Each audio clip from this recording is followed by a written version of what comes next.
लखीमपुर खीरी में हुई घटना को आज 5वां दिन है, लेकिन अभी तक मंत्री का बेटा गिरफ्तार नहीं हुआ। अगर इन्हीं धाराओं में किसी आम व्यक्ति पर मुकदमा दर्ज हुआ होता तो उसका घर गिरा दिया जाता, पूरे परिवार को पुलिस उठा लेती और उसके पूरे परिवार को पुलिस उठा लेती और आरोपी को जेल की सलाखों के पीछे ढकेल देती। लेकिन यह मुकदमा केंद्रीय गृह राज्य मंत्री के बेटे पर दर्ज हुआ है। शायद किसी पुलिस वाले की हिम्मत नहीं हो रही कि उसकी गिरफ्तारी कर ली जाए। तमाम वीडियो जारी हुए हैं, तमाम ऐसे वीडियो दिखाए जा रहे हैं जिसमें एक थार जीप किसानों को कुचलते हुए आगे निकलती है, जिसके पीछे एक फॉर्च्यूनर कार होती है बीजेपी नेता की। सब कुछ सामने है, लेकिन मंत्री के बेटे की गिरफ्तारी कर लें, किसी में मजाल है कि वह उसकी गिरफ्तारी कर ले।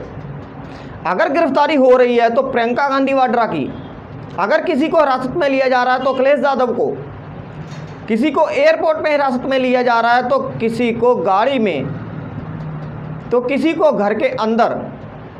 यह तमाम वो लोग हैं जो 3 तारीख को हुई घटना में मारे गए किसानों के घर उनका दर्द सुनने जा रहे थे।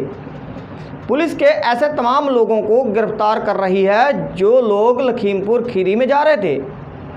मैं किसी नेता का समर्थन नहीं करता, किसी पार्टी का समर्थन नहीं करता, लेकिन फिर भी यह कहना चाहता हूं कि आखिर एक केंद्रीय गृह राज्य मंत्री के बेटे की गिरफ्तारी की बजाय प्रदेश की पूरी पुलिस विपक्ष को पकड़ने में लगी हुई है। प्रदेश के डीजीपी साहब भी कहीं दिखाई नहीं दे रहे हैं। केंद्रीय गृह राज्य मंत्री किसानों को अंगूठा दिखाते हुए आगे जाते हैं और उनका बेटा किसानों के ऊपर गाड़ी चढ़ा देता है, जिसमें करीब 8 से 9 लोगों की मौत हो जाती है।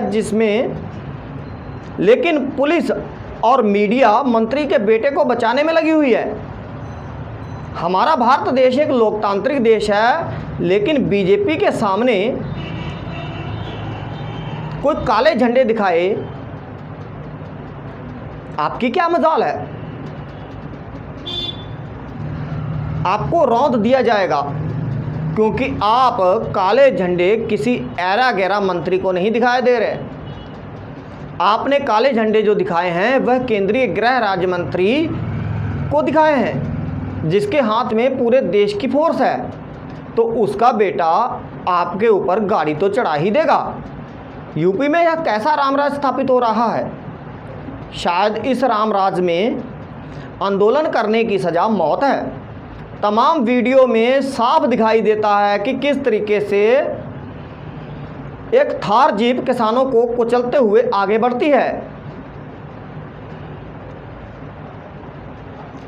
जिसमें साफ दिखाई देता है कि किस तरीके से किसानों को कुचल दिया जाता है, किस तरीके से लखीमपुर खीरी में नरसंहार हो गया। मंत्री के बेटे पर एफआईआर दर्ज हो गई, लेकिन अभी तक कोई गिरफ्तारी नहीं हुई है। ना कमाल की बात, किसानों की मौत पर राजनीति हो रही है। कहते हैं विपक्ष राजनीति कर रहा है, लेकिन देश के प्रधानमंत्री भी इतने बड़े नरसंहार पर कुछ नहीं बोले, क्योंकि इधर अपने कामकाज में बहुत व्यस्त रहते हैं। अपने मन की बात सुनाने में शायद इतने व्यस्त हो गए कि उन्हें के पास किसानों के लिए श्रद्धांजलि देने का वक्त तक नहीं निकला,